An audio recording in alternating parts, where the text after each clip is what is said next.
পদ্মমূলে কাঁপিল কণ্ঠক সহ মৃণালিনী জলে। হেন কালে কালো মেঘ উড়িল আকাশে, উড়িল মরাল রাজ মানস বিলাসে। কাঁপিল হৃদয় পদ্ম তার বেগ ভরে, ডুবিল অধুর জলে মৃণালিনী। সবার আগে বলি, বাংলার মান, বাংলার মর্যাদা, বাংলার স্বাধীনতা রক্ষার প্রয়াসে আপনারা আপনাদের শক্তি দিয়ে, বুদ্ধি দিয়ে সর্বরকমে আমাকে সাহায্য করবেন। আপনাদের সকলের সমবেত চেষ্টার ফলে এই বিপদ থেকে যদি আমরা পরিত্রাণ পাই, তাহলে একদিন আপনারা আমার বিচারে বসবেন।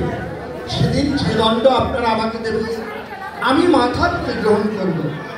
আমাকে অযোগ্য মনে করি আর কাউকে যদি বাংলার সিংহাসনে বসাতে চান, আমি নিষ্ঠ মনে সিংহাসন ছেড়ে দেব।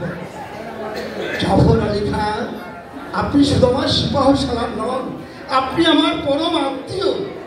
লোভে পড়ে, মোহের বসে মানুষ অনেক সময় অনেক কুকাজে প্রবৃত্ত হয়, কিন্তু কর্তব্যের আহ্বানে লোভ মোহ জয় করে মেরুদণ্ড যে সোজা করে সারা দিতে পারে, সেই তো পুরুষ। সে পৌরুষ আপনার আছে তা আমি জানি।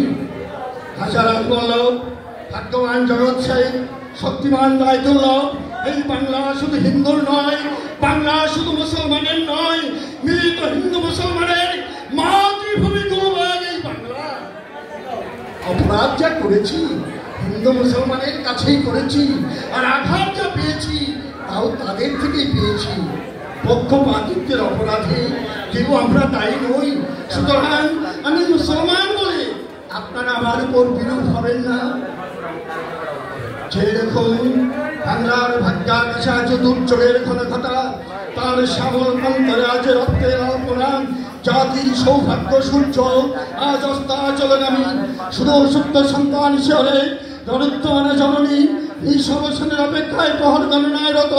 কে তাকে আশা দেবে, কে তাকে ভরসা দেবে, কে শুনবে জাগরণের অভয় বাণী। ওঠো মা ওঠো, জাগো মা জাগো, বসো মা তোমার অস্ত্রজল। 18 কোটি সন্তান হিন্দু মুসলমান জীবন দিয়া রোধ করবো এই মরণের অভিযান। ধন্যবাদ।